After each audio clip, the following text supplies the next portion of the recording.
पहलगाम के बायसरन घाटी में हुए आतंकी हमले ने पूरे देश को हिलाकर रख दिया है। पूरे देश में इस हमले पर रोष है। हमले की जिम्मेदारी आतंकी संगठन द रेजिस्टेंस फ्रंट यानी कि टीआरएफ ने ली है और टीआरएफ आतंकी संगठन लश्कर ए तैयबा का एक सहयोगी संगठन है। इस हमले के मास्टरमाइंड का नाम भी अब सामने आ गया है और मीडिया रिपोर्ट्स में दावे किए जा रहे हैं कि इस पूरी घटना का मास्टरमाइंड आतंकी सैफुल्लाह खालिद है। जम्मू कश्मीर में लश्कर और टीआरएफ की आतंकी गतिविधियों को वही अंजाम दे रहा है। बताया यह जा रहा है कि सैफुल्लाह खालिद आतंकी हाफिज सईद का बेहद करीबी है।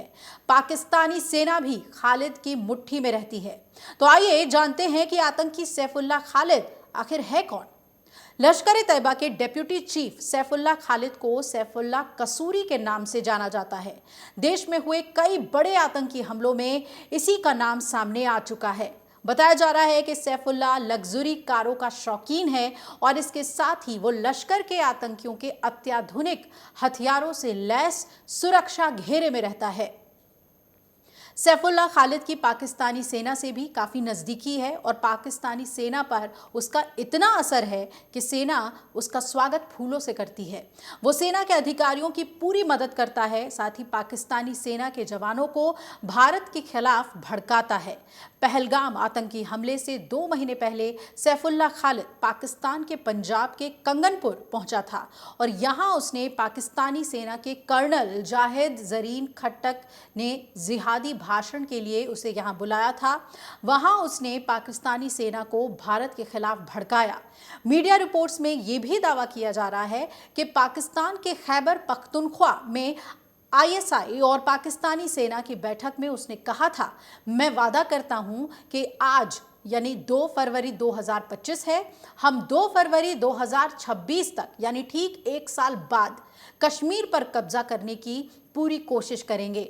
आने वाले दिनों में हमारे मुजाहिदीन हमले तेज हो जाएंगे। 2 फरवरी 2026 तक कश्मीर आज़ाद हो जाएगा। उसके भाषण को सुनने के लिए बड़ी संख्या में हथियारबंद आतंकी शामिल हुए थे। मीडिया रिपोर्ट्स में दावा किया गया है कि पिछले साल एबटाबाद के जंगल में हुए आतंकी कैंप में सैफुल्लाह खालिद मौजूद था और इस कैंप में सैकड़ों पाकिस्तानी लड़कों ने हिस्सा लिया था। इसका आयोजन लश्कर ए तैयबा के राजनीतिक शाखा पीएमएल और एसएमएल ने किया था और इस कैंप से आतंकी हमलों के लिए लड़कों को चुना गया था। इन लड़कों को टारगेट किलिंग के लिए ट्रेनिंग दी गई थी और यहां सैफुल्लाह ने भारत के खिलाफ भड़काऊ भाषण देकर लड़कों को भड़काने का काम किया था। ये लड़के पाकिस्तानी सेना की मदद से सीमा पार घुसपैठ करने की कोशिश करते रहते हैं। अब आइए आपको ये भी बताते हैं कि आखिर ये टीआरएफ कब सामने आया। तो टीआरएफ की कहानी 14 फरवरी 2019 को पुलवामा हमले के साथ शुरू हुई थी।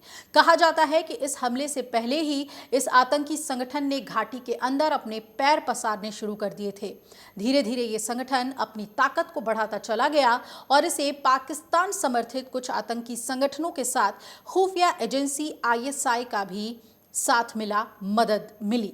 5 अगस्त 2019 को जैसे ही जम्मू कश्मीर में धारा 370 हटाई गई, ये संगठन पूरे कश्मीर में सक्रिय हो गया। सैफुल्लाह खालिद अब एक मोस्ट वांटेड आतंकी है जिस पर भारत की नज़र टिकी हुई है और इस हमले के बाद एक बड़ी कार्रवाई भारत की ओर से की जाएगी और इस आतंक के खेल को खत्म किया जाएगा। अगर आप ये वीडियो YouTube पर देख रहे हैं तो हमारे चैनल को सब्सक्राइब कर बेल आइकन दबाएं और Facebook पर देख रहे हैं तो हमारे पेज को लाइक करें। 8 मिलियन प्लस सब्सक्राइबर, आपके इस भरोसे के लिए बहुत धन्यवाद।